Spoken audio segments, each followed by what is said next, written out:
What's going on, everyone? This is Giovanni, also known as Crypto Joe 101 on Twitter, and we are here again today for another quick episode about our journey to set up a Cardano stake pool on Raspberry Pi.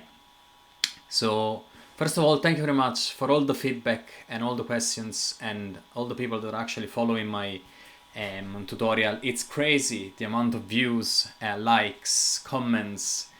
People joining my Telegram is absolutely overwhelming. So thank you very much. It means a lot to me. It means that the content I'm producing, it's of a decent, at least of a decent quality, and this fills my heart with joy. I just would love to remind you that if you like the content of this tutorial, please subscribe or and like the video. Smash those buttons. And if you are a person that holds ADA and you want to support me, please consider delegating to my stake pool. I am stake pool operator. The pool is easy one. That would be really, really much appreciated. But in the meantime, you're setting up your own pool, you could delegate with me. This episode is actually an extra episode because what I'm gonna go through is basically a couple of updates to the scripts and the documentation done so far. Because, for instance, someone saying I don't have an 8 gig Raspberry Pi 4, I want to even just start to mess around with a 4 gig Raspberry Pi. Can I do that? You actually can, and I'm gonna show you in a minute. And then someone else has been asking, has been reported that while downloading the blockchain, the Docker container is actually crashing multiple times. Funny story is that possibly something really similar to this one has happened to me in the past as well. But because I'm using an ever so slightly different technology, I wouldn't have noticed this because the restart of the container would have been automated, and I have never noticed that. So even in this case, I tweaked a little bit the configuration. It's not easy to check whether or not this is gonna work straight away, so I'm gonna tell you guys what I've done. And if any of you wants download the blockchain again and see if it's crashing to them, I have actually started to download the blockchain fully on my Raspberry Pi, on my test Raspberry Pi. I hope I'm not gonna burn it. The reason why I didn't notice is because I actually have both testnet and mainnet already zipped up and saved on SSD, so whenever I need to spin a new node, I just copy the blockchain and I just have to add the last few epochs, so it catches up really, really quickly, so I don't have to wait a full night for the blockchain to download. But for the sake of this tutorial, I literally just started the download now from scratch, from zero. So tomorrow morning I'm gonna connect to my Raspberry Pi and check whether or not that actually worked. But we will know only in the next episode. So let's jump straight away onto today's tutorial and let's see what I've actually changed. The first one is build the Cardano node. I have added a little section, a little note here that tells you that while discouraged to run a Raspberry Pi with only 4 GB of memory, because this could lead to frequent crashes and restarts, you can still build the node and technically run it in relay mode. I'm not sure that the block producing node is going to be enough for a gigabyte, but hey, we can try at least with testnet and see if we can have some fun. So the documentation here is updated, and you can see that we are passing a special environmental variable set in the memory to 3. So basically what it's going to do is that it's going to tell Docker to only use 3 gigs of memory and then transfer everything else on swap. This is gonna slow down things a little bit, but it will still make possible to build and run basically everything. So this is the first change. The second thing is a little bit more complicated because the touch points are multiple. First of all, let's check the relay mode tutorial. This is basically from where the commands that you have to run. The first thing is that we have now changed the Docker command that we are issuing. The reality is that the Docker command is not visible here, but we are passing those extra parameters that then in turn are forwarded to Docker. And what we are telling Docker is that unless I am manually stopping the container, in case of a failure, try to restart it. Now, in order to make this thing to work, we actually also have to do something else somewhere else. So this is from a command point of view the change that you're going to be seeing. But I had to change also the Docker file, and we're going to be taking this one from arc64. And if you go, first of all, I had to add curl to the Docker image because it wasn't there. And then we have added an health check. So very long story short, the Cardano node comes with an endpoint where, and this is, we'll definitely know a little bit more about this possibly in the future with a specific tutorial session about monitoring and alerting. So basically, Cardano node has an endpoint that implements a Prometheus. Prometheus is a monitoring system. It's really a time series database, but let's not go too much into details. So on this endpoint, basically, we can fetch information and metrics about the current state of the node, whether it is relay or block producing. So basically what we are doing here is that we are checking, hey node, are you okay? So basically what happens is that we are doing a curl. If this endpoint is returning, we assume that the node is healthy.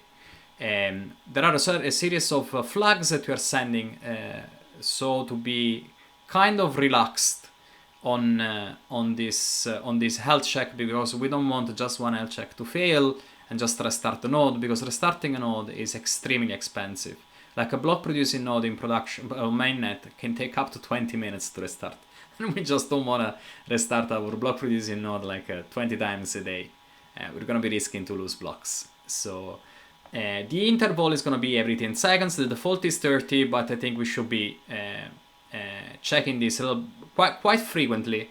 But then if there are failures, we have to be just a little bit permissive. So the timeout is I set a timeout of 60 seconds. Recently we just version 126.1 was released that fixes the rewards calculation that you used to just kill CPU badly, regardless of whether it is an ARM architecture Raspberry Pi or a full Intel whatever. CPU will spike, the delays will be perceived throughout the whole network, etc, etc.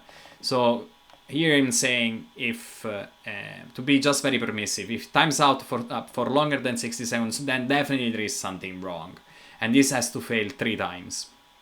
So if for 3 minutes the node is completely unavailable, for 3 minutes in a row the node is completely unavailable, it means something bad happened, so we have to restart. And that makes sense, because if you only had the failure twice in 20 seconds, I don't want to spend 20 minutes restarting something if there is a chance that the node is going to recover by itself. So I've also set up a start period of 300 seconds. Because a node takes at least 20 minutes to start, I want to give it 5 minutes where we're actually not touching the node, just letting it do whatever it needs to do. And then otherwise exit 1 actually signals error, because exit 0 is a graceful completion of a process. So this is one, and this one alongside the other change that I showed you earlier on the run. There is actually very little change on run as well. Well, actually there isn't any. I only removed the --rm. That it doesn't really matter much. This should actually give us a more resilient node. So let's very quickly check the documentation. You should get familiar with this docs.docker.com. I'm gonna increase a little bit the font. Here what we're really doing, this is documentation about the health check. It has 2 forms, health check none. This is visibly disabled any health check if there is any, and then there is this one that we're actually using. As you can see here, there are the default options that I was talking to you about earlier on, and here there is a really nice explanation of all the things. So go on docs.docker.com and then just search for health check, and you're gonna land straight away here. So definitely have a read to this one if you wanna know more and how to make the Docker process resilient to crashes. The second thing is the restart policy. Even here excuse me, there are some details on how to ensure that the Docker daemon is gonna keep our node healthy or restart it in case of failures. The restart policy is basically what we are actually passing. It's basically this little thing here, relay mode. Where is it? There we go. I actually forgot to increase the font earlier on. So this is the restart policy that we're using. So we're using the restart unless stopped policy. So let's see what remains. So we have no, do not restart. That on failure, that is if the process crashes due to an error, so it finishes with exit 1, which manifests an exit with the non-zero code, because zero code, exit with zero code means success, process success. Then always, it also means that if you're trying to forcefully stop or manually stop the container, Docker will just restarting anyway. And here is basically the unless stopped. So unless like you're manually stopping the thing, because whichever, if there is any other reason, then it will be restarted. So this is exactly the case we want, and we hope this is going to work. Again, if you want to know more about this, docs.docker.com, and then look for restart policy.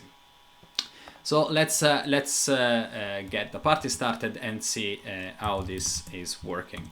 Let me increase the font a little bit here as well, and then here we are on the Raspberry Pi. There is nothing here. Docker ps ps is empty. I'm actually these are some ps-aa gives us the possibility of also checking of retrieving containers that have terminated since and that have not been deleted. So for the moment, just please forget about those bad boys, because we're gonna see something later. Pretend that there is nothing here, so nothing to say. Move on. So we go back to the documentation, and then because you've already done some of this, we will roll back to one of the previous instructions of this part of the tutorial. What we're going to be doing basically, first of all, is going to be we're going to be rebasing our project and basically fetch the latest version. There shouldn't be anything because I actually just did it, but I'm 100% sure that 3 of you will have to do this again in order to fetch the last one. Actually, we have to build the node again. Yeah, sorry about this. So we have to go to build Cardano node, and we've changed the Docker image, so we have to do this step again. So we just did this one, the rebase, so we have to rebuild the node. This should be extremely fast, will not take like a half a night, because it's only one of the latest steps that we've changed. So this should be relatively fast. So in fact, this is already happened, done. This means that if I do my Docker images, I should see that only 32 minutes ago this was actually refreshed, so it makes sense. We go back to the instructions, and we are now basically ready to go to run the node in relay mode. Relay mode is this one, and then the way of starting it is this one. So we'll do this one again. We wait a couple of seconds, we give a couple of hit of the enter. I had already a couple of days of the testnet blockchain downloaded already. So we can see, first of all, as you can see, the health is starting. This was something that we weren't seeing before. And then all of a sudden it's healthy because the probe is actually already testing our health check, but it finds it healthy straight away, so it means that everything is fine. Our health check is working. The endpoint. Let's see what is our probe doing. Do I still have curl? No, I don't have curl into the history. So we go on the actual file, and we are gonna go and get that curl at the bottom. It is literally this command. So basically what the health check is doing is basically just hitting this endpoint. As you can see, this is super blazing fast. So it means that if this thing is actually slowing down, it means that the node is actually choking. So if this one doesn't return on time, the Docker says maybe there is something wrong, let's restart this thing. So we exit this, we issue a Docker PS to see again if everything is fine. Yeah, the node is still going. We can now do docker logs -f follow F stands for follow the Cardano node test, and you can see this is fetching things. There are some errors here about connection. I don't think there is anything we have to worry about. It's all good. The blockchain is being downloaded. I'm gonna leave this guy as is, and I really hope that by the morning it would have caught up with testnet. And so let's do something else now. A little bit more Docker. We haven't done much Docker in the previous episodes. I think it is worth to just do a little bit more Docker. So first of all, how can I stop? How can I found out that my Docker is crashed? Do I have to? What do I do? So I do a Docker logs, and I see, for instance, that it gets stuck on this line and doesn't proceed. Right, gets stuck there, it doesn't go on, nothing else comes. I wait 2 minutes, 3 minutes, 4 minutes, nothing's happening. What can I do to make this thing to work? So the first, it's very easy. We do Docker PS to just get the list of the containers running, and then we always use the names. So the first thing that we can do is Docker restart the container. Basically, this is basically gonna stop the main process and relaunch it. Of course, it's gonna take a few seconds, especially because the Cardano node tries to gracefully shut down and then restart. Docker PS, it worked. It's been up only for 3 seconds, but it's been correctly restarted. So if we do logs again, we actually see that the logs are a little bit different, and this is something you get familiar very, very quickly. This is basically the startup of the node that tells you what is the version, what are the era, what is the network magic. This is basically the identifier of testnet. And then there is this part that you're gonna get definitely familiar with that says I'm gonna try to open the ledger and gonna basically reprocess all the blocks that I found in the ledger, just to ensure that the blockchain is in a valid state. Now the blockchain is very, very small because it's only a couple of days of testnet, I'll say a couple of months of testnet. So very few transactions, there is very little going on. The testing here and the replaying is very quick. In fact, not even 10 seconds, and basically these bad boys is started downloading the blockchain again. So I don't want to restart, I just want to stop my container. So what can I do? Docker PS, usual stuff, Docker stop, and I can copy and paste this one, and that's it. Few seconds again, I'm actually destroying this poor Raspberry Pi and the Cardano node, but this is all good because we are learning how to interact with the Cardano node. If we do Docker PS, this is disappeared. Hang on a second now, where did it go? So I can issue again Docker PS -a, and -a stands for all. And basically what happens is that now all of a sudden this Cardano node testnet has reappeared. So it means that it stopped, actually we stopped it, but it hasn't been removed. The question is, can I just restart it? Do I have to delete it, or do I have to go back to the run command as per the instruction? The reality is that I never mentioned this one before, but if